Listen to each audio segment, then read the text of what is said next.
Hello, everyone. My name is Yoav Wachsman, and I'm a professor of economics in the World College of Business at Coastal Carolina University. Today, we're going to talk about lesson 5 for Econ 202, Microeconomics, and this lesson is about monopolies. At the top left, you see a picture of Standard Oil.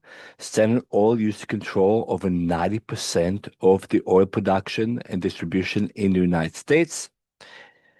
And on the bottom, on the top right, you see a picture of Google.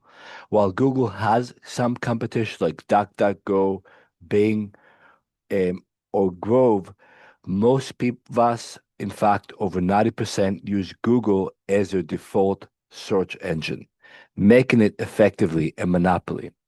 So monopoly is not necessarily the only company in the market, but it's the company that dominates the market. In this lesson, we're going to examine monopolies and their market power. Market power refers to the ability to charge above average total cost and therefore make profit. In the previous lesson, we talked about perfect competition. Under perfect competition, companies are price takers, and due to free entry and exit, they have no economic profit in the long run. But that's not the case with the monopoly, where the monopoly can make profit in the long run and keep the competition out. We will review the barriers to entry that sustain monopolies. Without barriers to entries, firms would easily enter the market, but there are a variety of barriers such as government policies, patents, control of a resource, or technological advantages that allows monopoly to continue operating with limited or no competition. We will also explain how monopolies affect prices, welfare, and efficiency.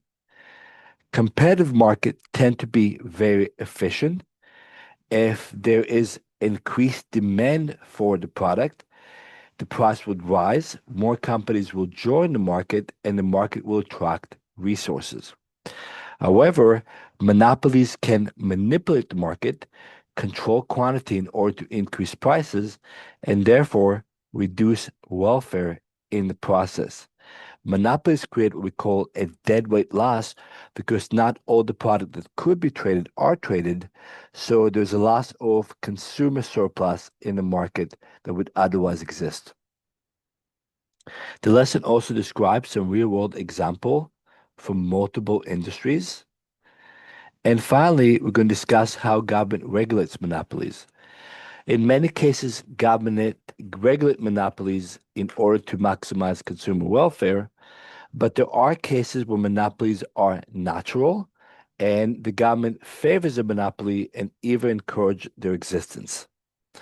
So at the bottom left, we see a picture of the Monopoly game that works on a simple principle. Your goal in the game is to buy property and monopolize certain streets. If you could have control over a certain region, then you make more money. And at the bottom right, we see a picture of the different market structure. In the previous lesson, we talked about perfect competition, in which there are many small buyers and sellers, and all of them are producing homogeneous product, which means the same product, and therefore are price takers. That's the most competitive market. Monopoly lies on the other extreme of the spectrum. It's the least competitive. One company controlled 60% or more of the market by revenue and therefore can manipulate quantity and control prices. And in the middle, we have monopolistic competition, a market with many competitors, but competitors that produce differentiated products between different products and therefore have some market power, and oligopolies, markets that are controlled by 2 to 4 companies.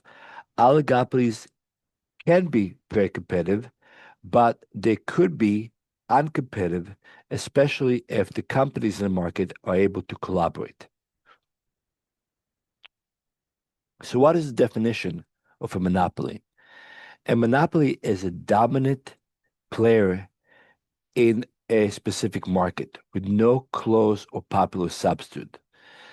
So, for instance, 85% of engagement rings are diamonds. There are other substitutes. You could get a wedding ring with some emerald or ruby or another precious stone. However, it became a common practice in our society to offer diamond ring for engagement, and therefore it allows companies like De Beers to create a diamond monopoly, which we'll discuss later. Monopolies control over 60% of the market by revenue.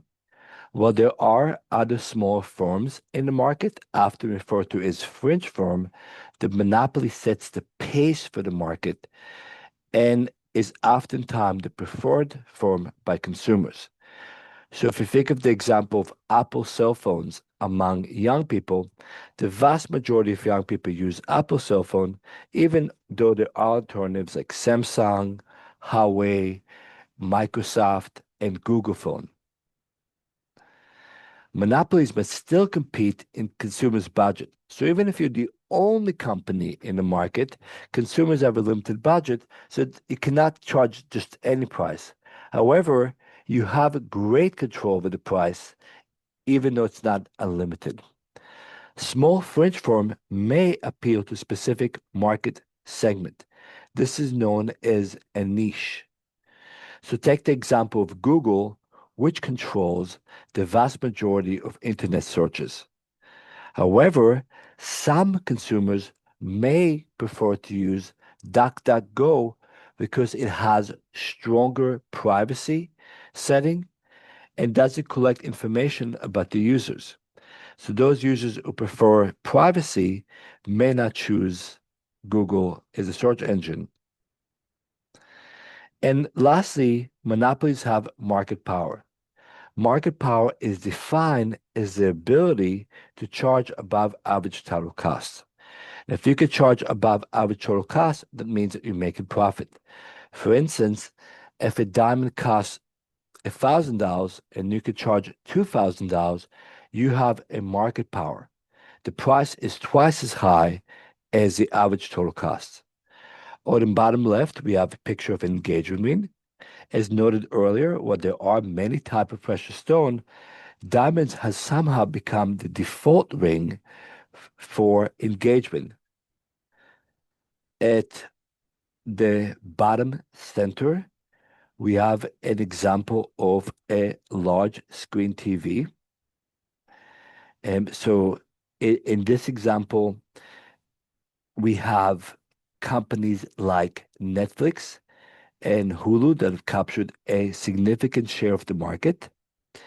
And on the bottom right, we have a picture of demand and margin revenue for Monopoly.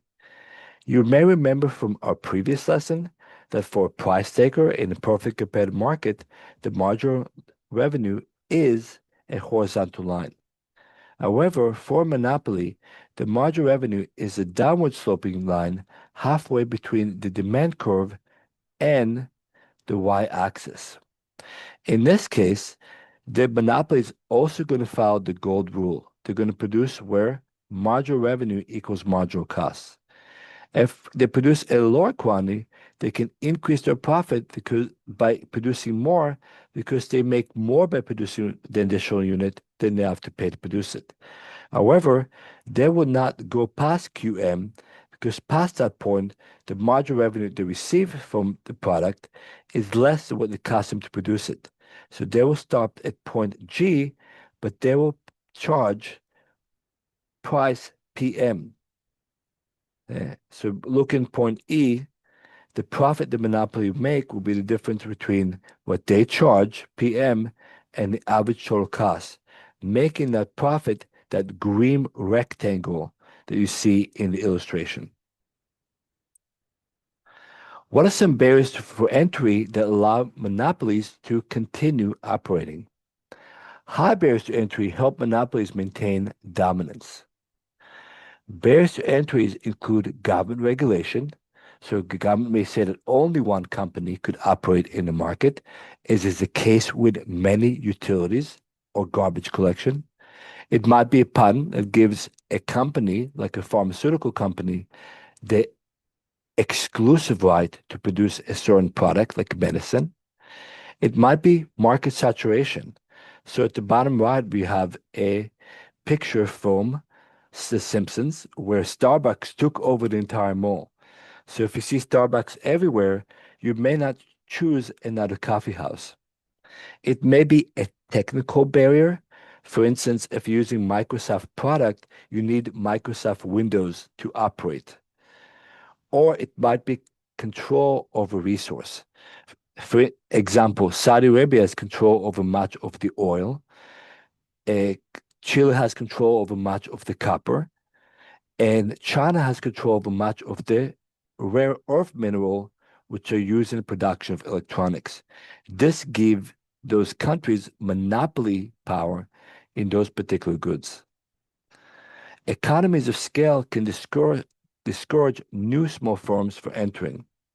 As we discussed in the previous lesson, economies of scale mean that the more you produce, the less you pay per unit.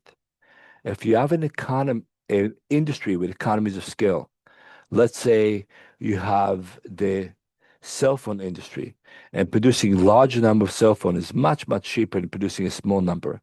It's very hard for a new player to enter that industry because at their beginning, their cost per unit is going to be very high. And finally, technological barrier can force firms to rely on one provider.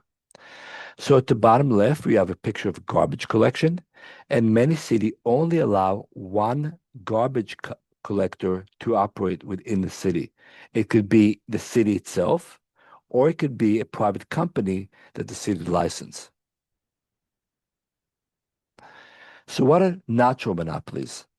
Natural monopolies are monopolies that operate in industries with continuous economies of scale. A good industry to think about is electricity. So Pacific Gas Electric, we operate on the west coast of the US, is a natural monopoly due to its high startup costs and economies of scale. Imagine how much you have to invest to build power plants and build the entire grid, as you can see on the bottom right, for electric lines. Once you have that grid, however, connecting one additional house to that grid is fairly cheap. So it becomes very difficult for a competitor to build their own grid, and sometimes government regulation prevent that because we don't want parallel grids. There could be some safety issues if there are two or more grids operating in the same area. Boeing, for instance, dominated the US airplane manufacturing because of economies of scale. Producing airplanes can be quite expensive. You need a large manufacturing facility and you need to have a lot of monopoly power, which means the ability to buy parts for a low cost. However, Boeing is not actually a monopoly, it's a duopoly. It operates with its competitor Airbus, a European company, and together they control most of the production of larger airplanes.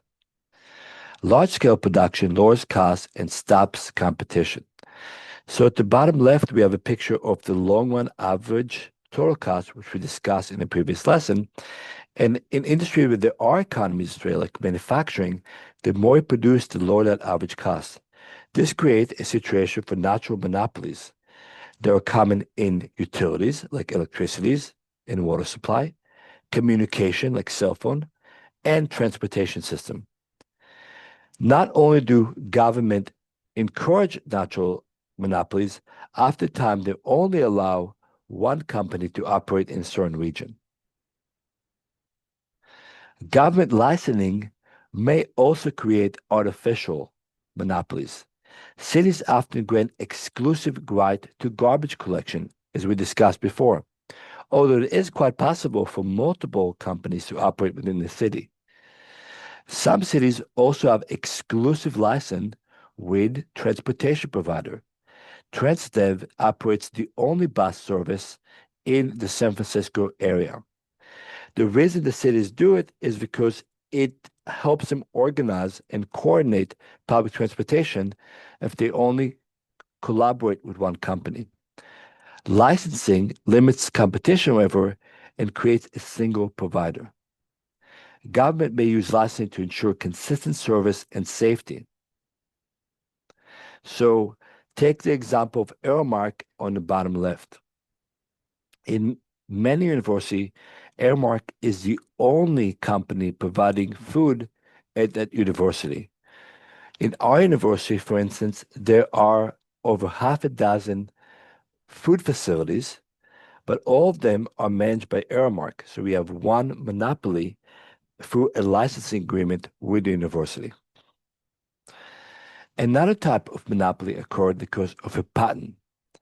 A patent provides exclusive right for a company to produce a product, typically for a period of about 20 years. AbbVie held a patent on Humira. Humira is a medicine that helps with arthritis and other joint pain. It helped AbbVie generate over $200 billion in revenue. Apple patented the multi-touch interface screen for iPhones and iPad. This is one of the reasons their phones are so popular.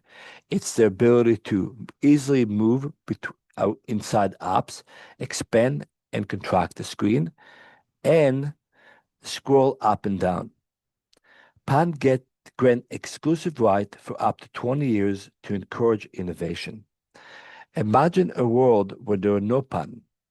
Why would any pharmaceutical create a new medicine if, as soon as they created it, somebody else can take that medicine, reverse engineer it, which means see what ingredients are the medicine is made from, and create their own medicine for a lower cost? Patents are designed to reward those who invest in research and development. It's also important to understand that in the pharmaceutical industry, it could take a long time to get a medicine to the market. There are three stages of development, starting with experimenting on animals like mice or monkeys. Then you experiment with a small group of individuals to figure out their reaction and correct dosage. And then you have to have a large trial to see the long-term effect of the medication on society, on human beings, and the potential side effect before it can release the medicine. Most medicine never makes it to the market. So while it may seem unreasonable to award a company like AbbVie an exclusive patent to produce something that people need, without those patents, the pharmaceutical would not have any incentive to produce those medicine at all. Patent, trademarks, and copyrights help firms protect new invention and benefit from the research and development. So at the bottom left, we see a picture of an iPad, and a stylus pen that allows you to easily maneuver within the screen. And at the bottom right, we see an EpiPen used by a AbbVie to provide Humira, the medicine. And that US price could be $3,000 or more. By contrast, in the European Union, where AbbVie does not have monopoly power, the price is only $225 to $0 per year. So it's much cheaper to buy the same medicine outside the United States. Monopolies can also be created when one company or one country has control over essential resources. China, for instance, produces most of the world's rare earth element, like scandium. Now, at the bottom right, you have a list of rare earth mineral. You may not be familiar with any of them, but they are very important for in manufacturing and particularly for electronics. Controlling these rare earth mineral gives China a lot of leverage because all the countries in the world need to use them. China's next door neighbor, Taiwan, is one of the few large producers of computer chips, which are in very high demand. That gives Taiwan a lot of economic power. De Beers, a company, historically control over 80% of the world diamonds.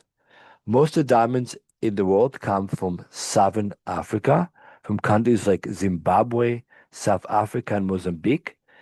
And by controlling those mines, De Beers was able to control the supply of diamonds. But De Beers went a step further. Not only they control supply, but they use bullion strategies. So if a seller want to sell diamonds from another company, the beers would not provide them any diamonds. So they made a sellers exclusively sell the beer diamonds. Andrew Carnegie became the wealthiest man in the world by dominating the steel industry. But he did that not by controlling the steel itself, but instead by controlling the train that deliver the steel. If anybody wanted to deliver steel, they had to use his trains. He would charge his competition very high prices and eventually drive them out of the market. Later on, he did manage to buy out a lot of his competition and control much of the raw material as well. Control of a key resource prevent competition from entering. So at the bottom left, we have a picture of De Beers, which for a very long time controlled the diamonds market.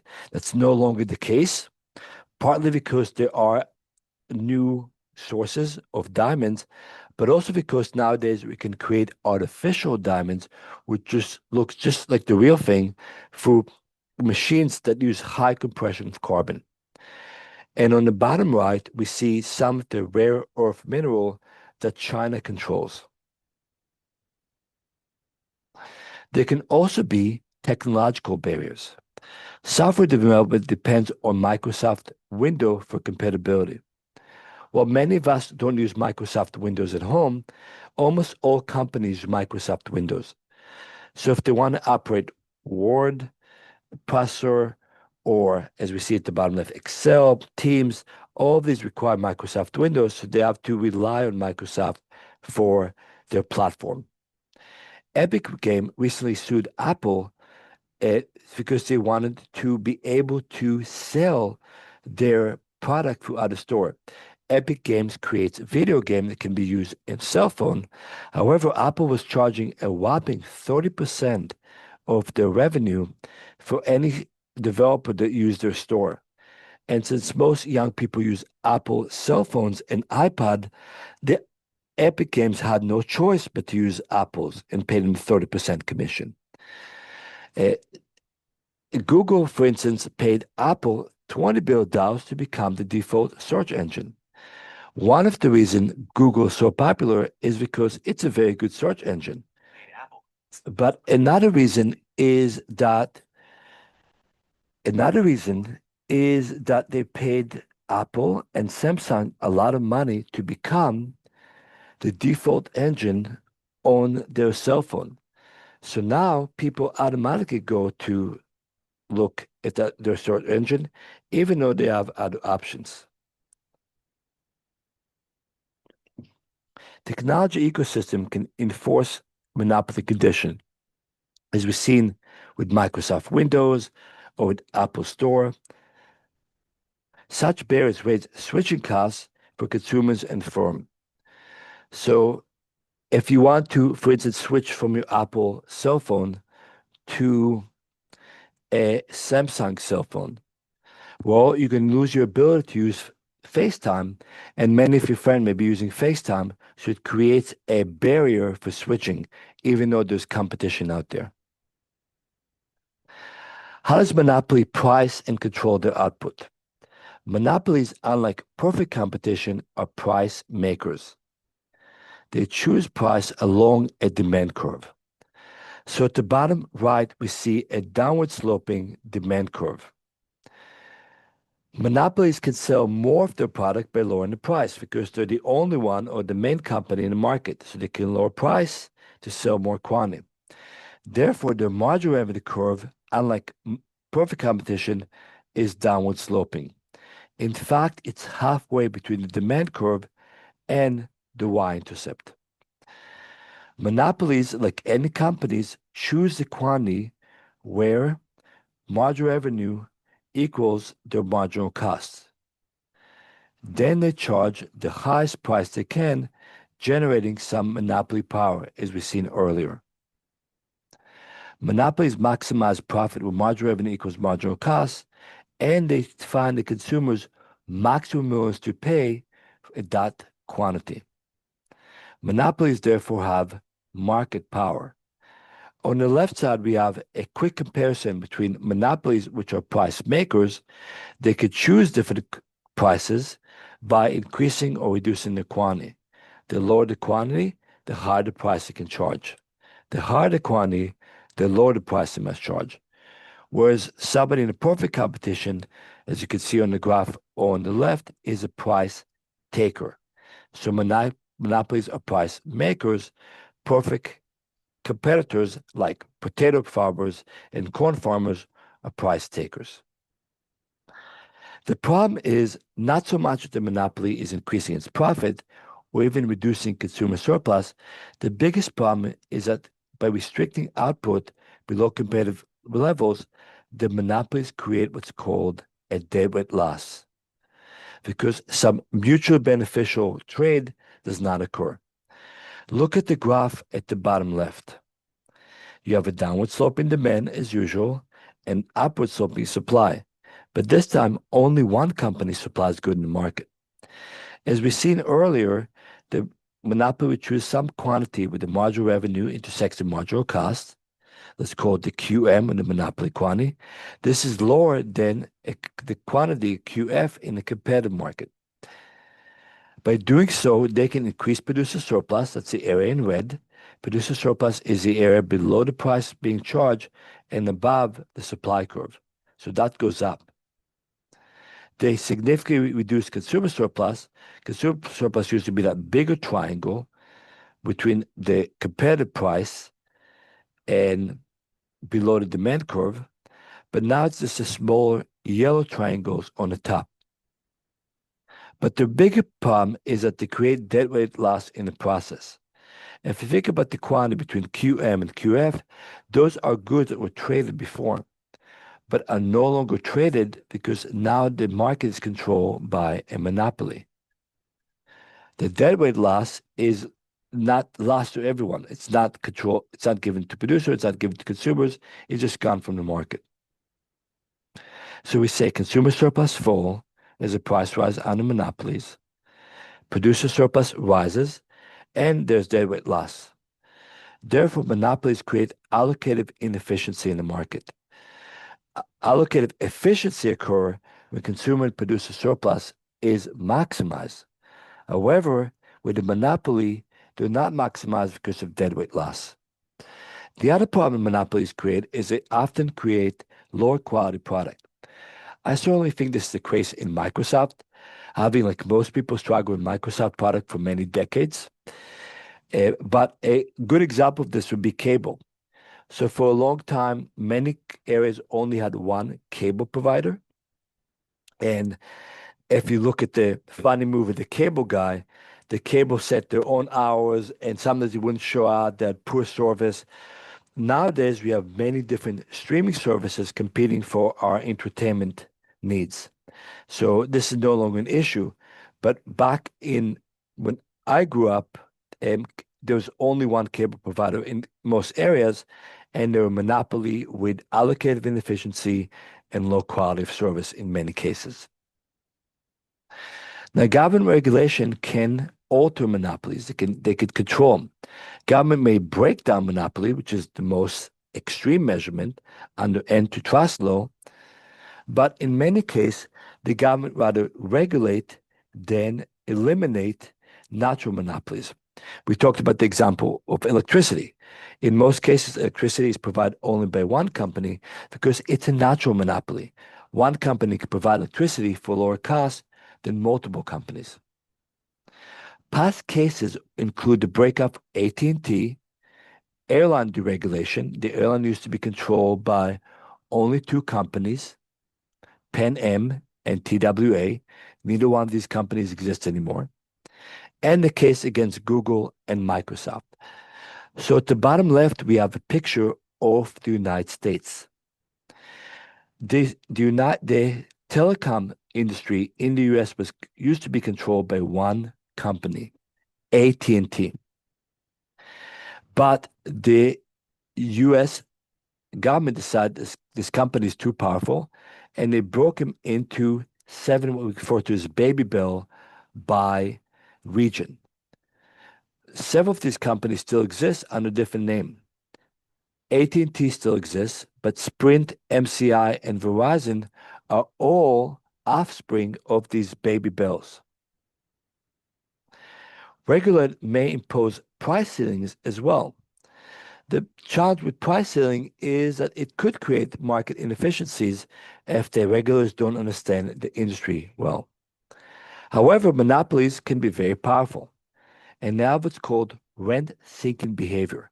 That means that the monopolies will lobby the government, usually by supporting the political campaign of senators, representatives, and the president in order to get contract, subsidies, and favorable treatment.